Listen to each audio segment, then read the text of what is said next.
নমস্কাৰ আজি আমি বনাম মটন কাৰী আৰু লগতে থাকিব ঘৰৰ অমিতা ভাজি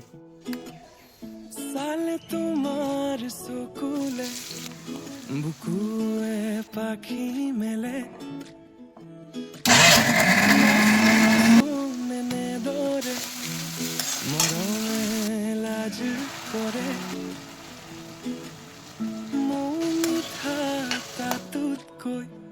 মিঠা তোমার মাতে বিলাহী দিয়াৰ কাৰণে ইমান ধুনীয়া কালাৰটো আহিছে খুৰত মেলা তাকে লুই তৰে